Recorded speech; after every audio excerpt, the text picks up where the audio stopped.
नमस्कार मंडळी, आपल्या आयुष्यात नित्य नामस्मरण आणि संत वाङ्मयांचं स्थान किती महत्त्वाचं आहे हे आपण जाणतोच। पण हरिपाठ म्हणजे काय? संत तुकाराम महाराजांनी लिहिलेला हरिपाठ नेमका कोणता मंत्र आहे का तो इतका प्रभावी आहे की आजही लाखो भक्त दररोज हरिपाठ म्हणतात?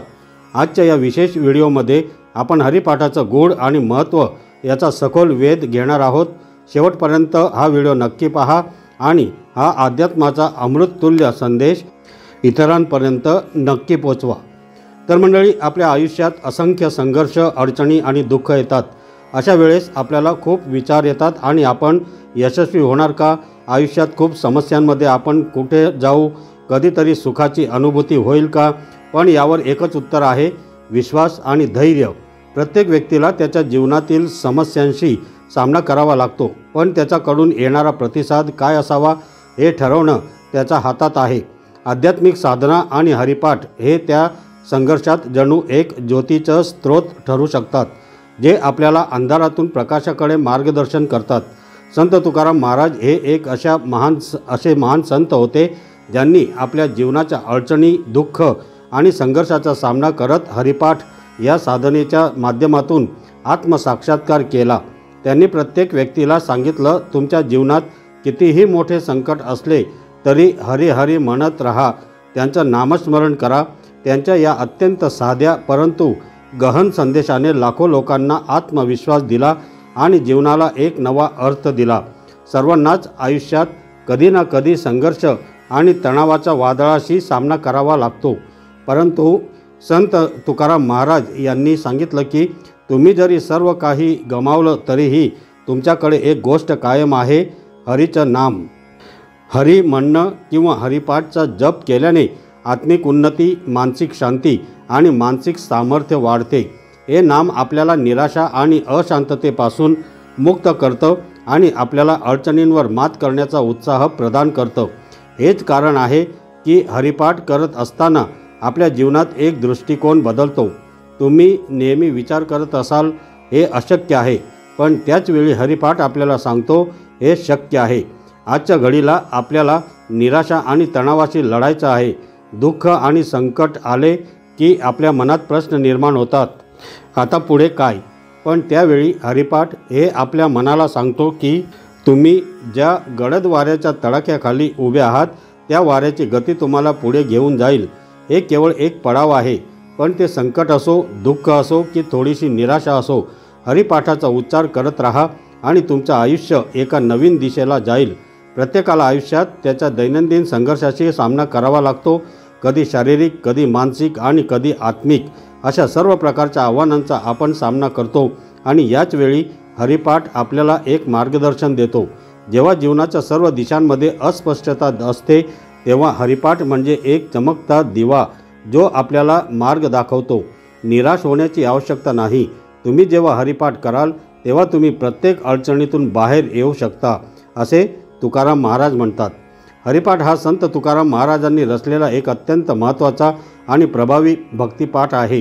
तो एकूण 28 अभंगांचा संग्रह असून प्रत्येक अभंग एका वेगळ्या आध्यात्मिक अथवा सामाजिक सत्यावर प्रकाश टाकतो। हरिपाठ हा विठ्ठल किंवा हरी या दैवताच्या नित्य नामस्मरणासाठी लिहिला गेलेला एक प्रकारचा साधनपाठ आहे। हरिपाठाची भाषा ही अतिशय साधी, सरळ आणि समजण्यास सोपी आहे। तुकाराम महाराजांनी जेव्हा हा हरिपाठ लिहिला तेव्हा त्यांचा मुख्य हेतू होता सामान्य जनतेला महत्त्वाच्या नामस्मरणाची गरज पटवून देणं। त्यामुळे संस्कृत भाषेऐवजी त्यांनी मराठीतील ओवी आणि अभंगाची रचना वापरली। त्यामुळे हा हरिपाठ कोणालाही वाचता येतो, समजता येतो आणि मनावर परिणाम करणारा ठरतो। या पाठात सतत हरी, राम, विठ्ठल या नावांचा उच्चार आहे। या नावांमध्ये फक्त शब्द नाहीत, तर त्या नावांमध्ये असलेली भावनिक, आध्यात्मिक ऊर्जा आहे। जसे आपण म्हणतो रामकृष्ण हरी, तसे हे उच्चारण नुसते बोलण्यापुरते नाही, तर ते आपल्या चित्ताला, मनाला शुद्ध करणारे आहे। हरिपाठ वाचताना आपल्याला जाणवतं की हे काही निव्वळ श्लोक नाहीत, हे आत्म्याचे आरोग्य सुधारण्याचे एक साधन आहे। तुकाराम महाराजांनी या अभंगाद्वारे एक स्पष्ट संदेश दिला आहे की देवाचं स्मरण केल्याने सर्व दुःखांचा नाश होतो। हरिपाठ हा वारकरी संप्रदायात अत्यंत पवित्र मानला जातो। दररोज सकाळी किंवा संध्याकाळी वारकरी भक्त हरिपाठ म्हणतात. काही ठिकाणी सामूहिक हरिपाठ देखील केला जातो. यामध्ये एकजुटीचं आणि सामूहिक चैतन्याचं दर्शन घडतं. वारीच्या काळात पंढरपूरच्या वाटेवर चालणारे लाखो वारकरी हरिपाठ पाठ करतात. हरिपाठाचा मूलभूत उद्देश आहे चित्ताची शुद्धी, मनाची स्थिरता आणि आत्म्याचं जागरण. या अभंगांमध्ये उपदेशही आहे आणि अनुभवही. संत तुकाराम महाराज हे केवळ तत्त्वज्ञ नव्हते, ते अनुभवी साधक होते. त्यांनी जे काही लिहिलं ते त्यांच्या वैयक्तिक अनुभवातून जन्मलेलं आहे. त्यामुळे त्यांचे शब्द आपल्याला थेट अंतःकरणाला स्पर्श करतात. जसे भवसागरातून तारील नाम घेता पावलो गा, यातून त्यांनी सांगितलं आहे की भगवंताच्या नामस्मरणामुळेच माणूस भवसागर पार करू शकतो. हरिपाठ ही कुणालाही सहज करता येणारी साधना आहे. त्याला ना विधी लागतो, ना वेळ ठरलेली असावी लागते, ना जड नियम. फक्त मनापासून हरिपाठ म्हणणं म्हणजे भगवंताच्या स्मरणात स्वतःला वाहून घेणं. संत तुकाराम महाराज म्हणतात, कर्म ज्ञान या मार्गाची आवश्यकता नाही. फक्त भगवंताचं नाम घेतलं तरी जीवाचा भ्रम नष्ट होतो आणि तो परमेश्वराकडे पोहोचतो. हरिपाठ म्हणजे केवळ काही अभंगांचा संग्रह नव्हे, तर तो आहे एक दिव्य आध्यात्मिक रहस्य, जो केवळ वाचताना नव्हे तर अनुभवताना उलगडत जातो. प्रत्येक ओळीमधून संत तुकाराम महाराजांनी असं काही अदृश्य पण सजीव सूक्ष्म गुण गुंफलेला आहे की ते केवळ शब्दांच्या पातळीवर समजून येत नाही, ते अनुभूतीच्या पातळीवर प्रकट होतं. गुण म्हणजे असा अर्थ किंवा अनुभूती जी उघड नाही, ती अनुभवावी लागते. हरिपाठाचा गुण म्हणजे त्यामधील शब्दांमागे लपलेला आध्यात्मिक अर्थ, तो भावार्थ, तो कंपन जो मनाच्या खालच्या थरांना जाऊन भिडतो. जसं समुद्राचं सौंदर्य फक्त वरून बघून समजत नाही, त्यात डुबकी मारल्याशिवाय मोती सापडत नाहीत, तसंच हरिपाठाचं गूढ शब्दांच्या डुबकीतूनच मिळतं.